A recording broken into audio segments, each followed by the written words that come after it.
The end of the Great Ice Age shaped the world we live in today. A mass of water poured into the oceans as the ice caps melted. Sea level rose 400 feet. Floods swallowed up the best coastal lands on Earth. All traces of the people who'd lived on them vanished beneath the sea. Could this mass flooding have been the inspiration for hundreds of flood myths from all around the world? We're told the flood myths are just that, myths, and should not be taken seriously. But in India, new evidence from the bottom of the sea is showing substance to the myths.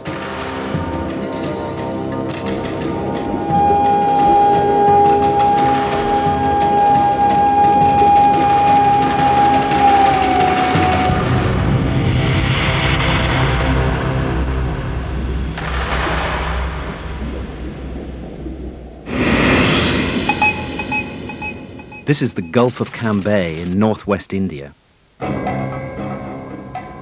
In late 2001, scientists doing pollution studies made an astonishing accidental discovery.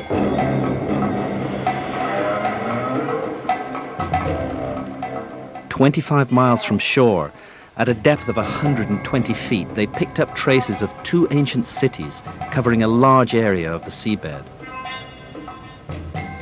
The discovery threatens to overturn everything that archaeologists have believed about the origins of civilization. They found two cities the size of Manhattan with massive walls and plazas.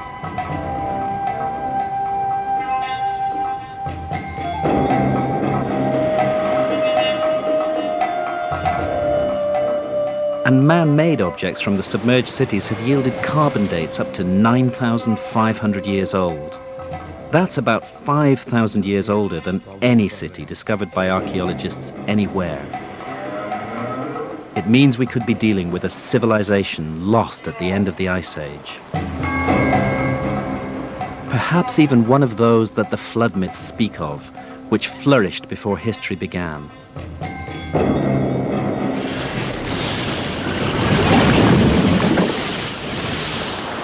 I'm keen to test the idea that ancient civilizations could have flourished in coastal areas during the Ice Age. When the ice melted and the seas rose, the floods obliterated the coastal civilization. The survivors recorded the trauma in myths. Christians, Jews, and Muslims all know the story of the biblical flood and Noah's Ark, and Plato's myth of Atlantis is universally famous. But India may have the oldest flood myths in the world. I'm going there to investigate. I begin my journey in the ancient town of Dwarka on the tip of the Gujarat Peninsula. It huddles at the foot of a spectacular medieval temple dedicated to the god Krishna, the most famous of the Indian gods.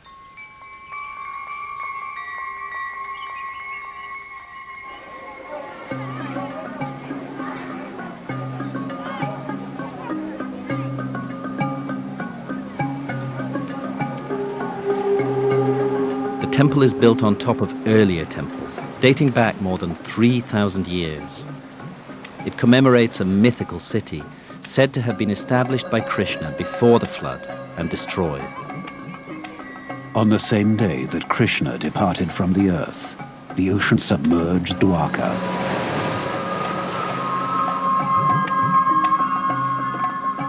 The temple is a shrine to Krishna, and every day a new flag is raised to commemorate the myth of the submerged city.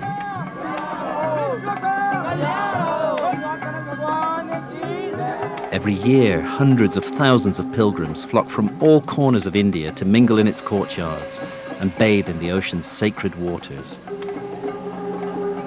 But would the myth point the way to an underwater find?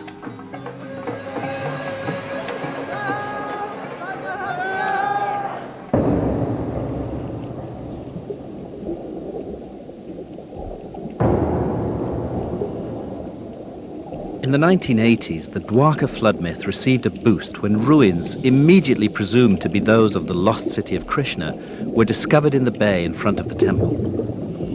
A leading archaeologist estimated on the basis of a hunch that they were dated to around 1500 BC. But since there's no real evidence for that date, I want to take a look at them myself.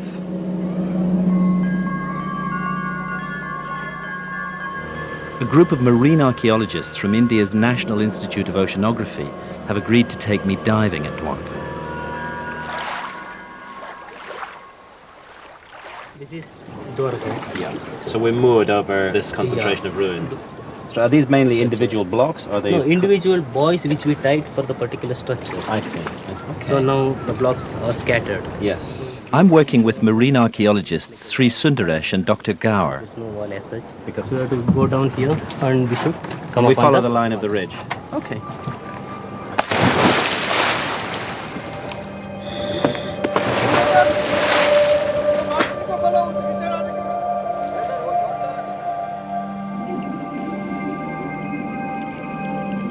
What's hard looking at structures underwater is to be sure whether strange-looking objects are just weird natural formations or whether they've been cut and shaped by man.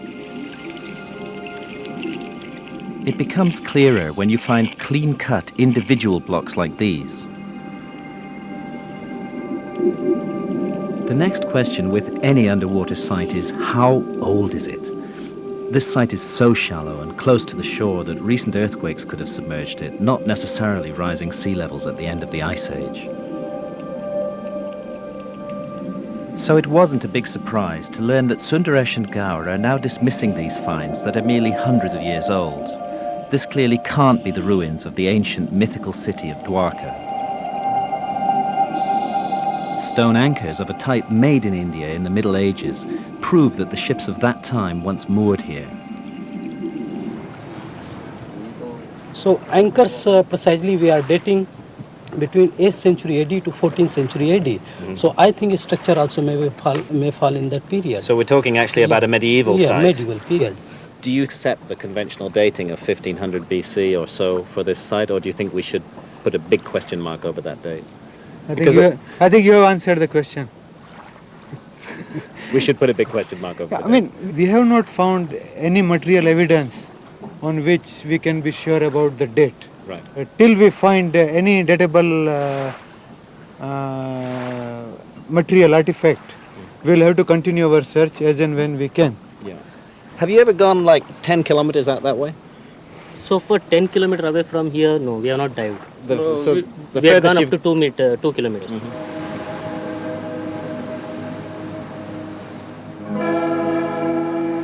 To support my theory of a much older origin for civilization, I need a flood myth directly connected to large-scale underwater ruins more than 8,000 years old. I now know that Dwarka's ruins definitely aren't that old. But what they do testify to is the continuous flooding of this coastline. And the science tells us that we're here inland to what was once an enormous antediluvian domain extending more than 50 kilometers out to sea. The archaeological surveys here haven't even begun to test the myth. They have to go out, far out from shore and into deeper water.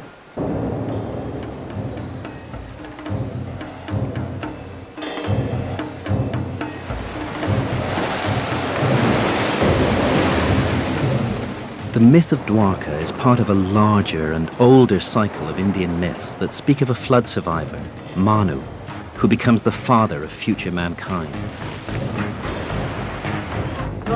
Like the biblical Noah, Manu builds a survival ship, takes the seeds of essential plants as a way of restoring agriculture, rides out the deluge in his ark, and comes to rest at last on a mountaintop.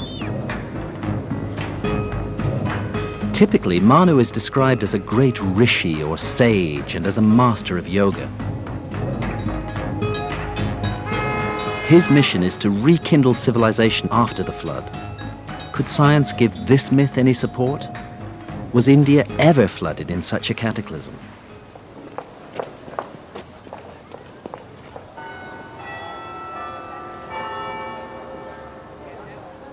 To find out, I travelled to the north of England, to my old university, Durham, to meet one of the world's leading specialists on sea level rise, Dr. Glenn Milne of the Department of Geology.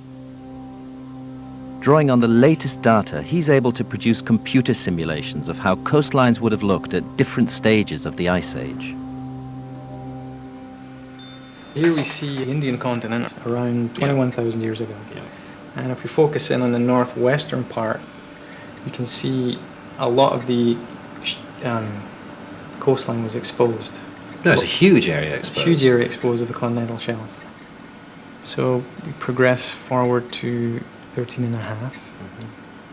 Now you see... Big change. Yeah. Very dramatic. Island developing off the west coast of India. To me, that's an extraordinary vision, it's because we know it's not there now. It's like a ghost island. You'll notice as we progress further through time that the Gulf of Cambay gradually gets more and more flooded. 12.4, 10.6, 7.7 to 6.9, bang. Huge change. Quite dramatic. Well, in that 800-year window, the Gulf of Cambay is inundated.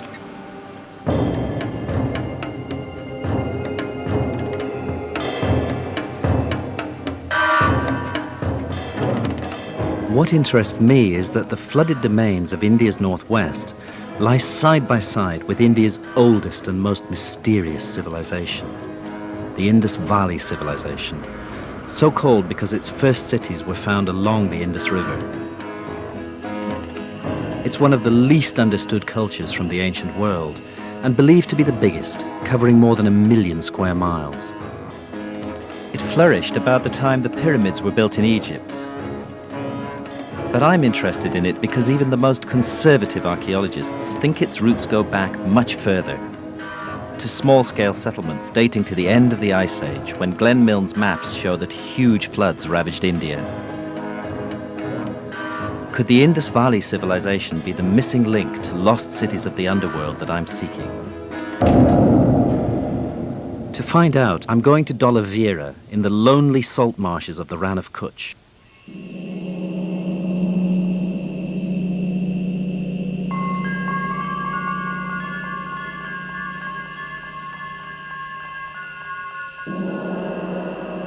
It's one of the largest and best preserved ancient cities of the Indus Valley civilization. To explore the missing link, I'm searching for clues about its heritage and the ideas that made it tick. Archaeologist Dr. Bisht has been working on the whole Indus Valley mystery. Can you actually say how old the site is? Are you sure of that? It's around 3,000 before Christ. 5,000 years ago. 5,000 years ago, that's correct. A small fortress was laid out here, quite a strong one. That fortress was converted to a castle. Around that fortress, a really sophisticated city developed. They knew how to write, but unlike the Egyptian hieroglyphs, nobody's ever found a way to crack the code of their enigmatic script. They knew a lot about urban planning and the necessities of urban life, the sort of knowledge that only comes from centuries, perhaps thousands of years of accumulated experience.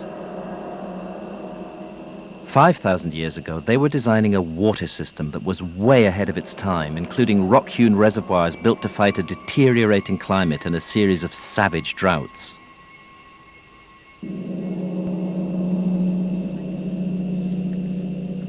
Civilization like this doesn't emerge overnight.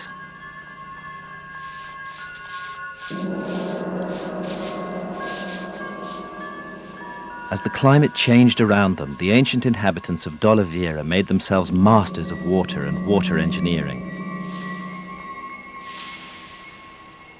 They cut this huge cistern out of solid rock, and then they lined it with beautifully cut pieces of masonry. It's a wonderful achievement to keep and preserve the water through the dry times, to ensure the population's needs were met.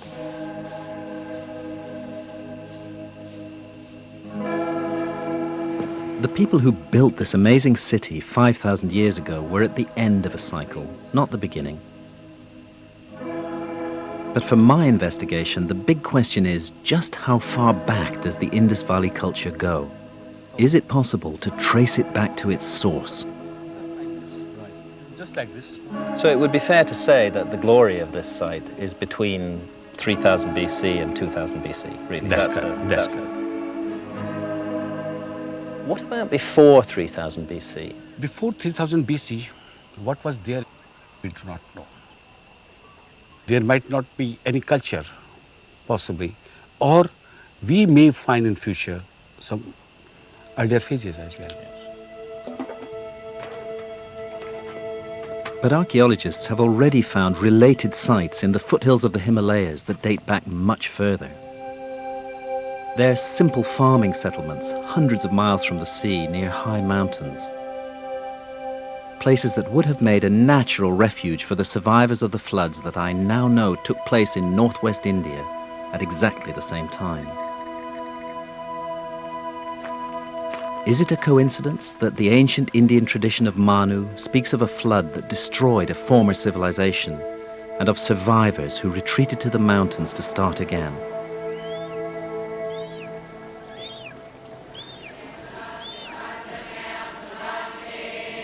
The myth of Manu is part of a vast oral tradition that includes the Vedas, India's most ancient scriptures. Most experts think the Vedas were composed around 1500 BC, too late to shed any light on the then extinct Indus Valley civilization and on our investigation. But might the experts be wrong? The Vedas are part of modern-day India, an oral tradition that's been memorized and handed down for more than 3,000 years.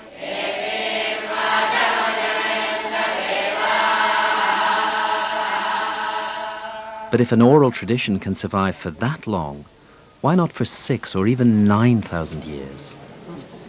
Could we find in the Vedas a clue to the missing link between the Indus Valley people and the end of the Ice Age?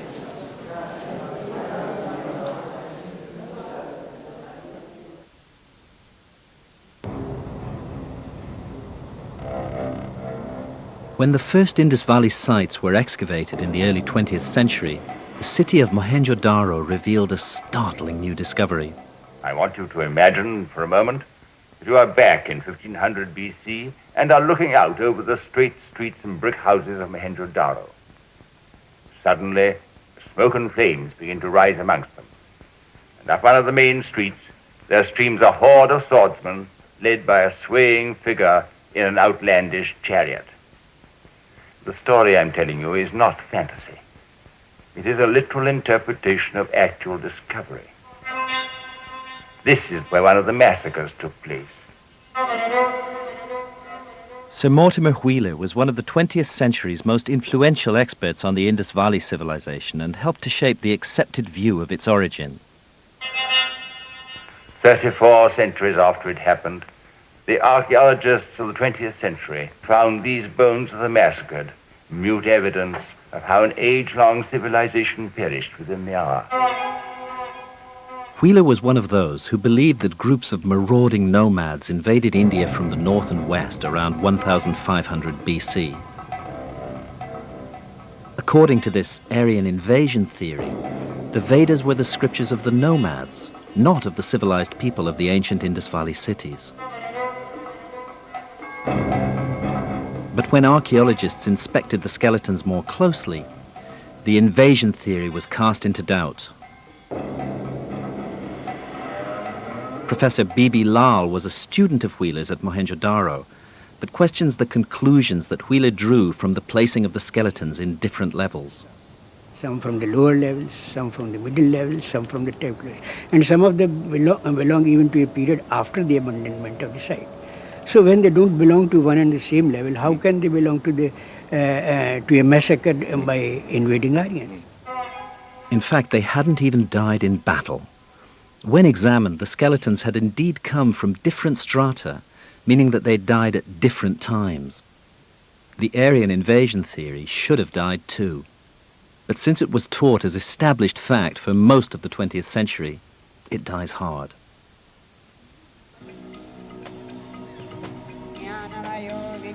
Now, new linguistic evidence is also undermining the invasion theory.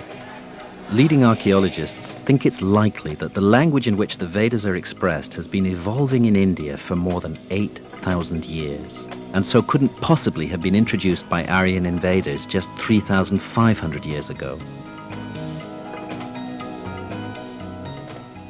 Perhaps it's time to consider a possibility that most archaeologists still find unthinkable: that the Vedas are the scriptures of the Indus Valley civilization itself.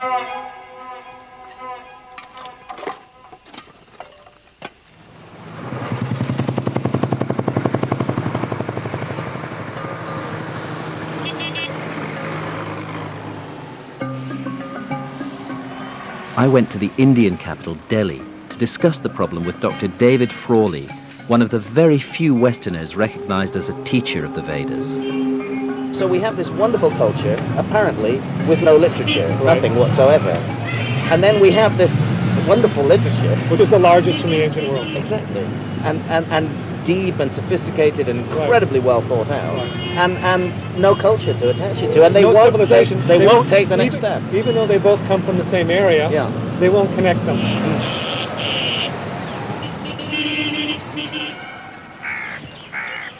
The result, says Frawley, has been a huge missed chance to know more about the amazing Indus Valley civilization and to explore its mysterious origins.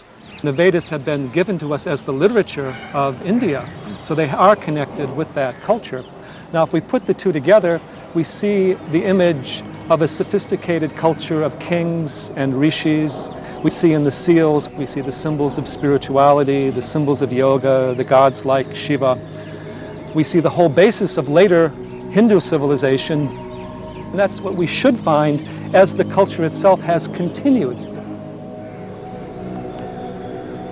And I found an even more direct clue that links the Vedas with the ancient Indus Valley civilization. It's the image of the Indian flood survivor Manu. In the Vedas, he's a long-haired mystic and a master of yoga. The image of just such a mystic, seated in a recognized yoga posture, turns up on a seal more than 4,700 years old, found at the Indus Valley site of Mohenjo-Daro. Slowly open your eyes. Hello, Mr. Graham. Nice to see you here. Welcome. I have a question that I want to ask Yes. you, which concerns this ancient image. I'm wondering if you recognize this position. This is called as Mula Bandhasana. It is said to be seated on the lowermost part of the body. He is trying to raise his energies up. Supposed to be a very difficult posture for the practitioners of yoga. In an advanced position, you try to slightly raise yourself and sit on the heels. And slowly you swing your legs like the wings of the butterfly and slowly bring it down. In due course, this comes down and touches the floor. Right. That's what we're seeing here, yes. The seal tells us that yoga was being practiced in an advanced form nearly 5,000 years ago. Yes. How old do you believe yoga actually is? Yoga, we believe, should be around 6,000 years old or even more. Yeah. Because there was one saint. He is said to have codified all this yoga into a form. But this is 6,000 years ago. This is 6,000 years that he ago. codified. Yes. Which So means that it was should have existing. been much before that. Kondavanga, take both your legs and take them behind. Meduva, iduppu mela. Manu, the Vedic flood survivor, practiced yoga, and we now know the Indus Valley cities honored the image of a yogic sage.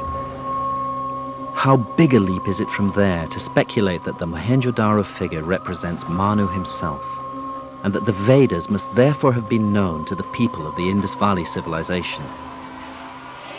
Archaeologists too are noticing a lot of common ground. You find their hierarchy of settlements. You find a hierarchy in their domestic architecture or in public architecture. You are finding the same kind of society, highly urban civilization. What archaeology is doing is solving the puzzle of the origins of the Rig Veda. Well, I think so, but it is still hotly debated subject. I know it's a hot subject. In In Vedic tradition, civilization was kick-started in India by survivors of a previous civilization from before the flood. Now geologists have discovered a lost river, which suggests the Vedas might have been composed by people who actually witnessed the end of the Great Ice Age. It's another sign that the myths deserve to be taken seriously as historical documents, and that they could be incredibly old.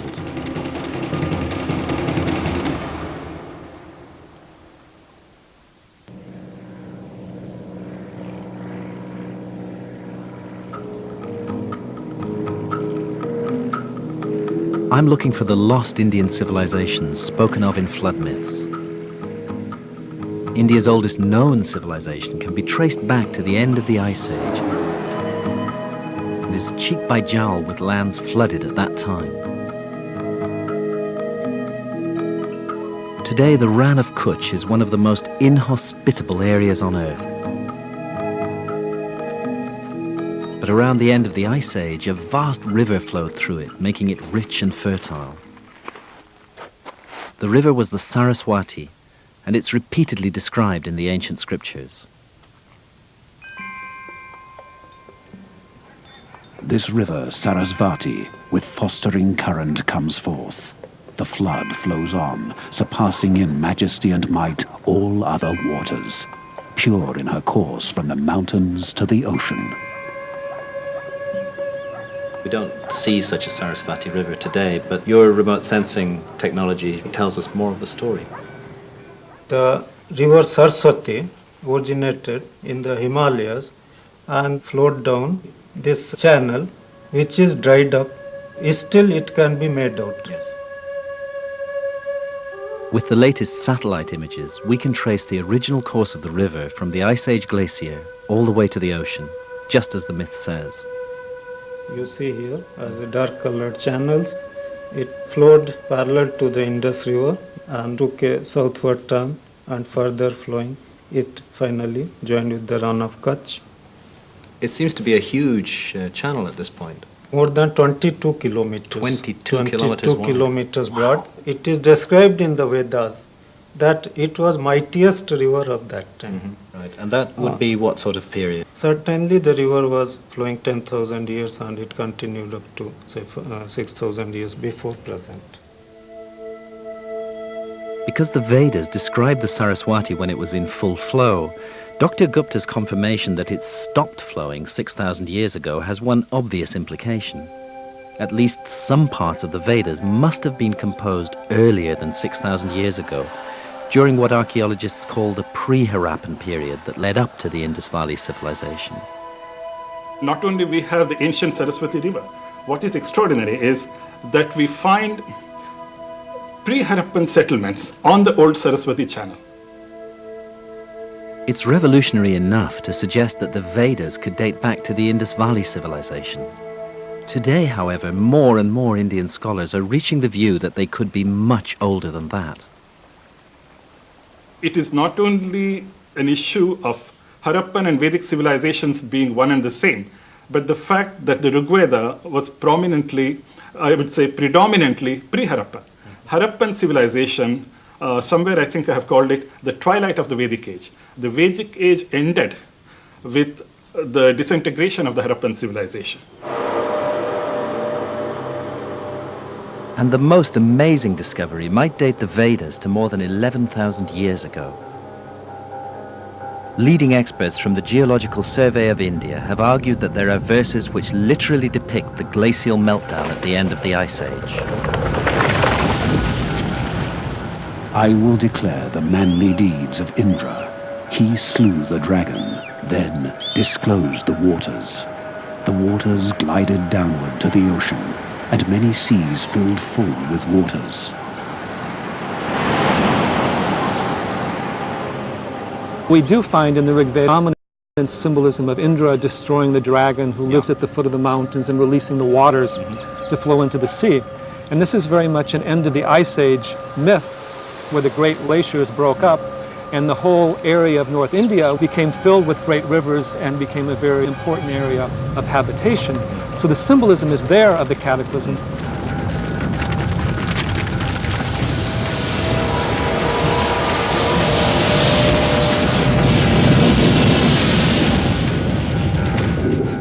But even if the myths are 11,000 years old, they don't help us search for a lost Indian civilization. For that, I still need a major underwater archaeological site in the areas that geology shows were flooded at the end of the Ice Age. Researching Indian archaeological journals, I found a neglected study describing a sunken ruin.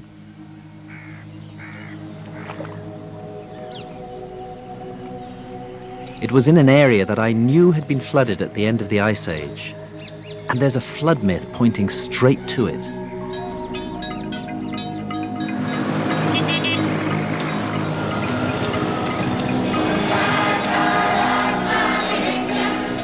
Here, deep in the Tamil part of South India, one of the most sacred sites is the Meenakshi temple in the ancient city of Madurai.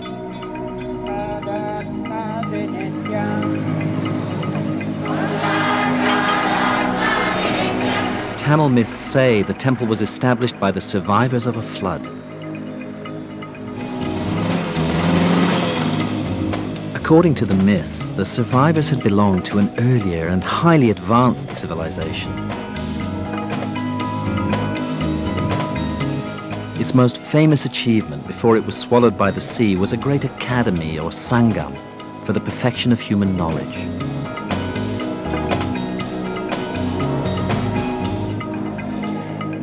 Sangam means collection. People come together to bring out a great work. What happened to it? Why did it cease to exist? Okay, that is, there was a big land. So many people were there. The sea came in and it swallowed the whole thing. That's what people say. Do we have any descriptions of what sort of land it was? That is the most ancient continent in the whole world. The best and the ancient civilization existed there. And it belongs to Tamil. Right, and this is about 10,000 years ago. 10,000 years. The Sangam flood myth hints that the remains of a lost civilization more than 10,000 years old are waiting to be discovered underwater around the shores of South India. In fact, the dates given in the myth go back to 11,600 years ago. That's the same time frame given by Plato for the submergence of Atlantis in another ocean. And Ice Age science confirms that huge amounts of additional land were available all around the coast of India in the precise period signaled by the Sangam myth. So you can see, if you focus down here in the southern tip of India, and Sri Lanka, it looks more or less as it does at Pretty present. much as it looks now. Yeah. Proceed now to 10.6, 12.4, 16.4. Well, they're extraordinarily different from how they are today. I mean, we're looking at almost a continuous landmass. So when the ice sheets were at their biggest, sea level was at its lowest. Right.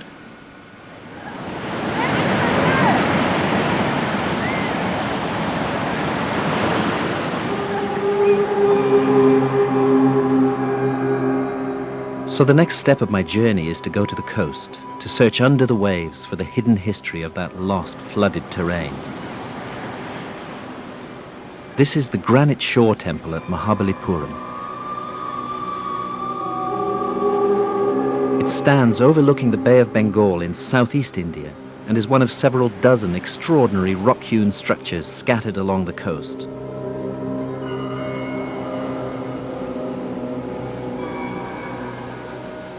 I first came to this seashore when I was 5 years old. In fact, I learned to swim here. It always stayed in my memory as a mysterious place with its wonderful granite temples. The structures we can see today are thought to be about 1,300 years old, but the local myth has it that they commemorate an earlier and now lost city. The city builder was a proud and arrogant giant named Bali. And the story goes that he made a city so beautiful, luxurious and ornate, its temples so tall, its reliefs so rich, that the gods became jealous. They sent orders to the god of the sea to let loose his billows. The city was at once overflowed by that furious element. And the lost city of Bali isn't just an old myth. Local fishermen know all about it because it affects their livelihood. First of all, how did you come to know that there are these structures underwater? How did you learn about them? உங்களுக்கு அங்க மண்டபம் இருக்குதுன்னு எப்படி தெரியும்? வலை போட்டதால தெரியுமா இல்ல சாதாரணமாவே தெரியுமா? நான் அந்த கயிறு போடும்போது When we throw the nets, they get caught in these pillars. போடும்போது இந்த வாத்துகால் இப்படி போகுது. அந்த ஆளுங்க மேல இருக்குது. When we tug on the nets, they break. No fish, no pillars. எங்களுக்கு இந்த வெறியும் கவர் வருது. So how many structures underwater? நிறைய இருக்குன்னு சொல்றீங்களே இந்த மாதிரி எவ்வளவு இருக்குன்னு நினைக்கிறீங்க நீங்க இந்த மாதிரி கட்டடம்? பெரிய பெரிய கட்டடமா இருக்குது. அது வந்து நம்ம இது போல It's not like that. There are stones all on top of one another, dilapidated. Jumbled together. Yes, jumbled together. I can't get permission from the Indian government to dive at Mahabalipuram, but I am able to dive a little further south at Pumpahar. The same experts from the National Institute of Oceanography who I worked with at Dwarka have found a structure that is truly mysterious. It lies almost 3 miles from the present shoreline at a depth of more than 70 feet. It's important because geologists tell us it was submerged about 11,000 years ago when sea levels rose. Archaeologists know of no culture of that time capable of building something so large. And it's mysterious because it was flooded at a date when Tamil myths say a high civilization flourished on land that was later swallowed up by the sea.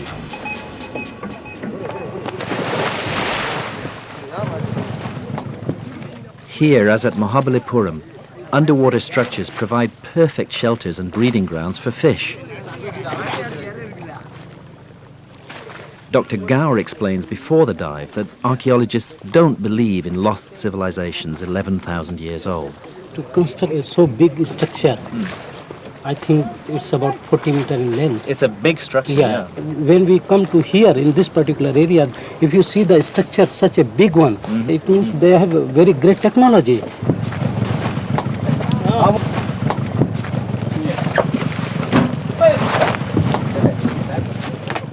As we get ready for the first dive, it dawns on me how much I have at stake in the next few hours.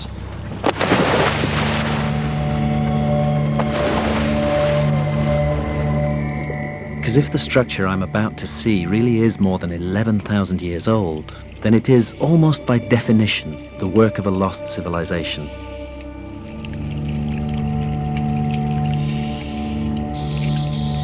We reach bottom at about 70 feet. The visibility's pretty bad. But soon Sundaresh brings me to a sheer wall about twice the height of a man that juts up out of this ancient inundated plain. It doesn't look like it belongs here naturally at all. Sundaresh draws my attention to several heavily overgrown courses of masonry.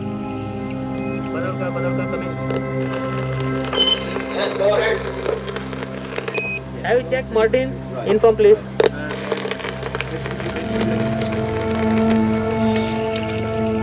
A little further along, Sundaresh points out a second area of partially exposed construction blocks.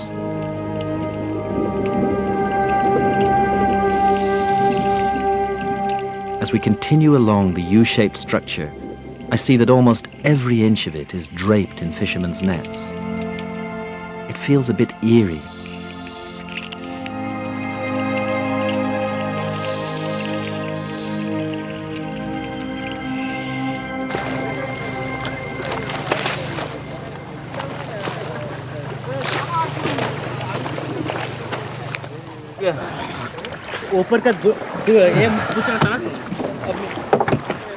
Looking at these straight lines on the walls, you can almost make out courses of masonry. I'm in no doubt that we're looking at a man-made structure here. There is a lot of growth on it. On reviewing the dive on deck, what convinces me is these clear courses of individual blocks. And the way that the U-shaped structure sticks up so unnaturally from the flat sea bed. A computer model of the structure from measurements taken by the NIO reveals the overview that the murky waters hide from divers and shows that other structures stand nearby. Perhaps it was an enclosure for ritual purposes. Back on deck, Kamlesh Vora, the expedition leader, confirms that further anomalies have been identified in the same area. There are another port structures around, north of this place and south of this place, where we feel that, or we believe, or we know from the people saying that there are submerged structures below. This is one place, maybe an isolation. But if 3 or 4 structures along the coastline, if they give us some good unified... And if you can plot the relationship of the structures to each other. We should put all the data together. And well, it seems to me an area that deserves more research. Mysterious. Mysterious, exactly. A couple of months after I dived at Pumpahar, a news story, not picked up elsewhere, appeared in the Indian press announcing the discovery of 2 lost cities 120 feet under the sea off northwest India. Precisely where Glenn Milne's maps had shown a huge loss of land at the end of the Ice Age. I felt as though I was being shown the Holy Grail. Nothing could stop me from going there.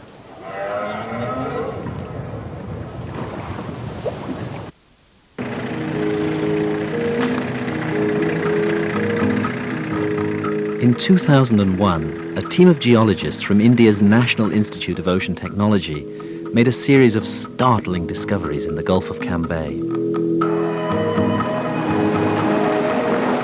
Their sonar readings show evidence for 2 huge cities 120 feet underwater. And a sample they've collected from the seabed has been carbon dated to the end of the Ice Age. The NIOT experts aren't archaeologists. They were doing pollution studies in the Gulf.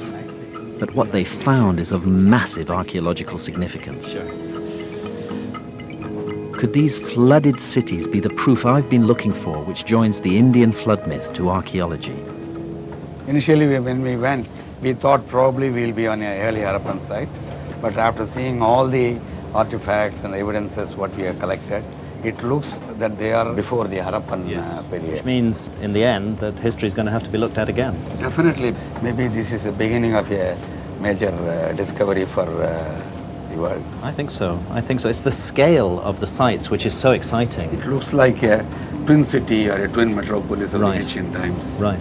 The cities are located right in the area that Glenn Milne's sea level rise data shows was flooded between 7,000 and 8,000 years ago.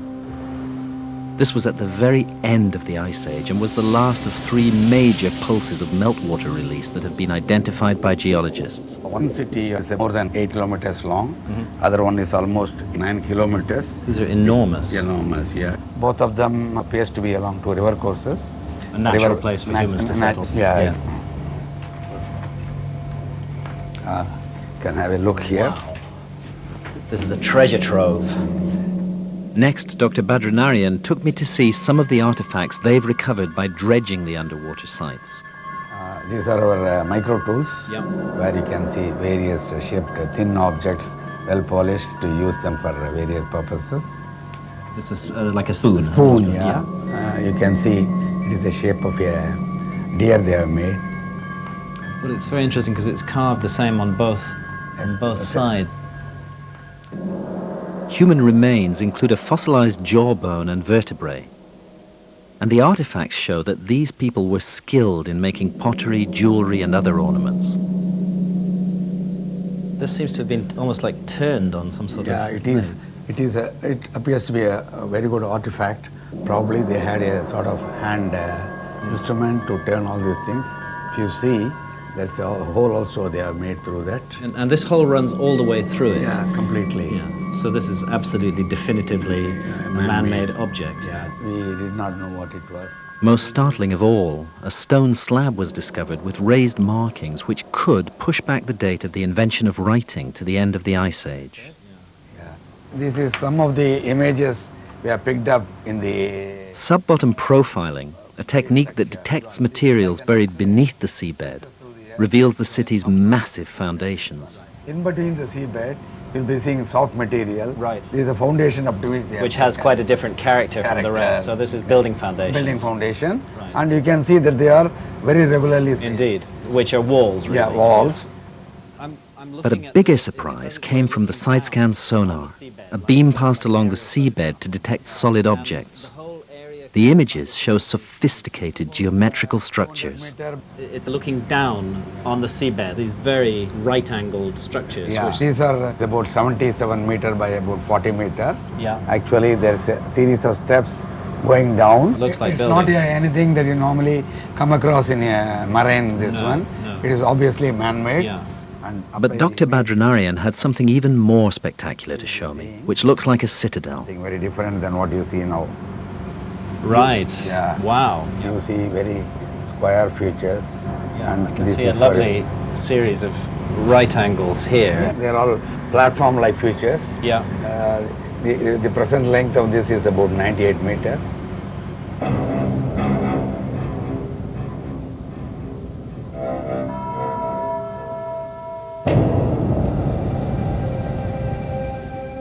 We've created a computer simulation of the citadel. It gives some idea of the ambition and extent of the great buildings for so long lost beneath the waves. How long might this society have existed before it was flooded? All I want to do is go diving right away. But it's December 2001. There's political tension in the neighborhood, and Indian naval intelligence has politely but firmly declined my request to dive. Even the NIOT scientists themselves haven't dived yet, and until they do, or someone does, a question mark must hang over the claims that are being made.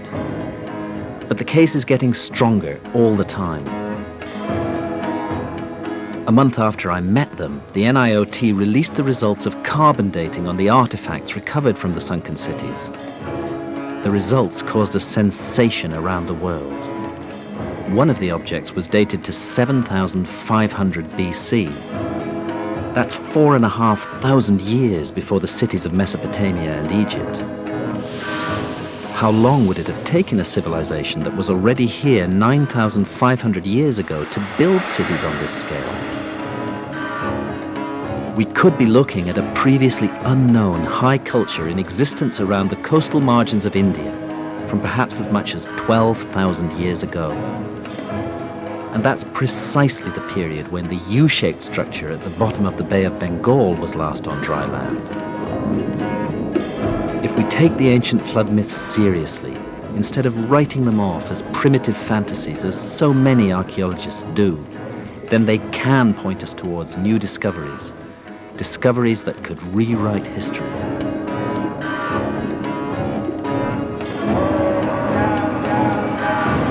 I'm going to head east to put to the test one more set of myths.